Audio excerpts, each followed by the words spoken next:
Pessoal, nesse vídeo eu vou estar mostrando para vocês um texto bíblico que é muito usado por seitas, grupos religiosos, para defenderem as suas doutrinas, suas heresias e afirmarem que é o Evangelho de Cristo. Vou estar lendo aqui o texto e vou mostrar para vocês como esses grupos usam esse texto. Veja só. Gálatas capítulo 1, versículo 8 diz assim: Mas, ainda que alguém, nós ou um anjo baixado do céu, vos anunciasse um evangelho diferente do que vos temos anunciado, que ele seja anátema. Vamos refletir um pouquinho e ver, também perceber a lavagem cerebral que essas pessoas passam. Pensemos, uma pessoa de determinado grupo religioso, ela está lá há muitos anos, essa pessoa passou a ser religiosa a partir daquele grupo ali, daí ela já diz que Deus chamou ela naquele grupo, aquele grupo religioso. Esse grupo religioso tem, supomos, 200 anos de existência. Guarde isso, 200 anos de existência. Pronto, nós temos um grupo religioso e uma pessoa que faz parte daquele grupo religioso. Esse grupo religioso tem a sua interpretação da Bíblia, uma interpretação própria. Nós sabemos que esses grupos divergem e muito entre si com relação à interpretação bíblica. Então, assim, aquela pessoa que faz parte daquele grupo religioso, ela considera e acredita cegamente que aquele grupo religioso está com a verdade. O que acontece? A mensagem daquele grupo religioso, a interpretação que eles têm da Bíblia, essa pessoa que faz parte de lá acredita que a mensagem talvez da sua seita, tem muitas seitas, a mensagem daquela seita, ou se preferir uma denominação qualquer, aquele membro, aquele fiel, acredita que a sua mensagem, ou seja, a mensagem do seu grupo religioso, é verdadeira.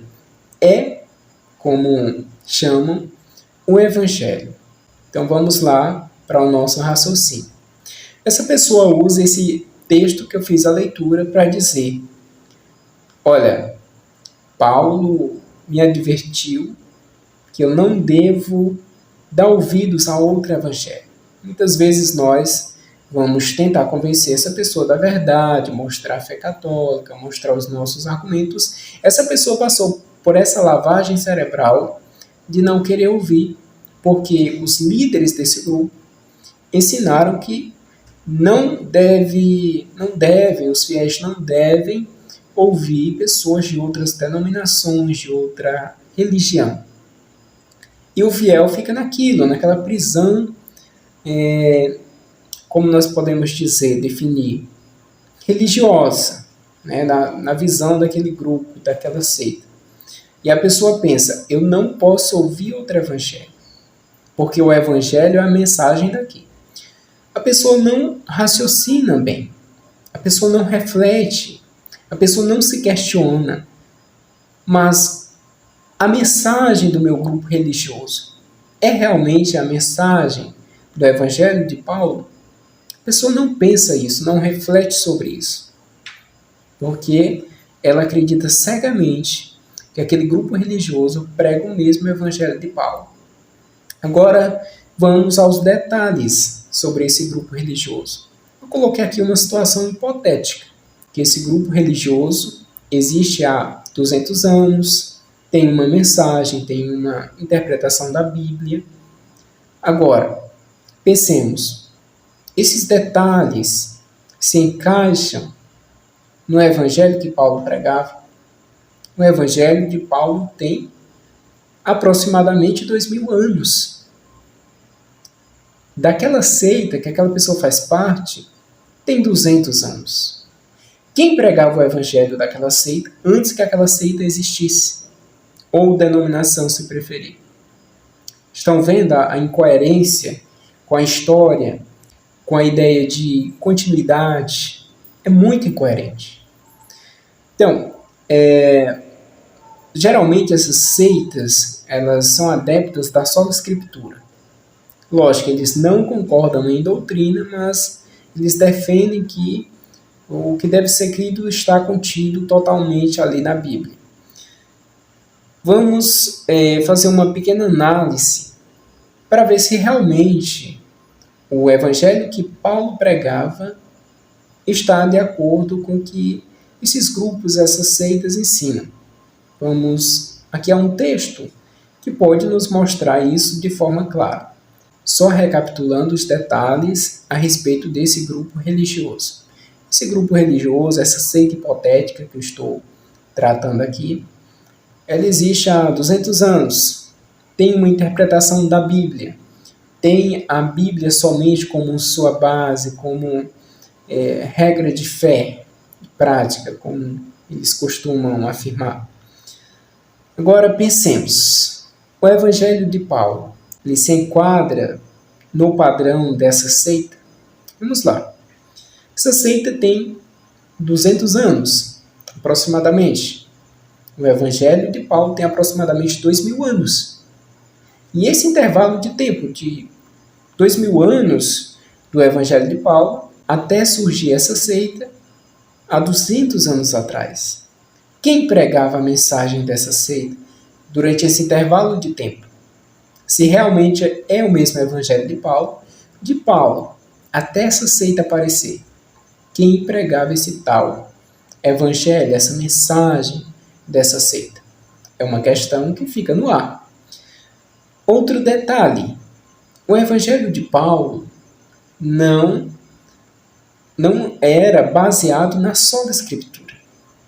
Por exemplo, se eu pegar o texto da sua segunda carta aos Tessalonicenses, capítulo 2, versículo 15, nós vamos ver claramente que Paulo cria também na tradição, uma mensagem oral, que é justamente o que a Igreja Católica defende. Vamos lá. Assim, pois, irmãos, ficai firmes e conservai os ensinamentos que de nós aprendestes, seja por palavras, seja por carta nossa.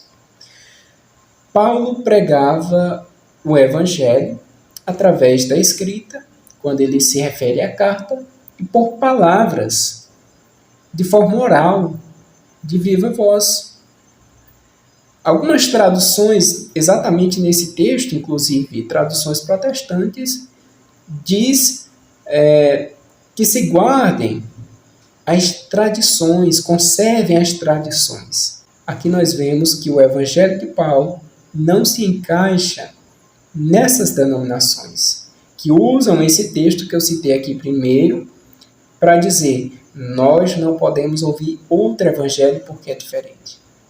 Na verdade, o outro evangelho que Paulo aconselhou que não se aceitasse é, na verdade, a pregação dessas denominações, esses erros doutrinários, essas heresias.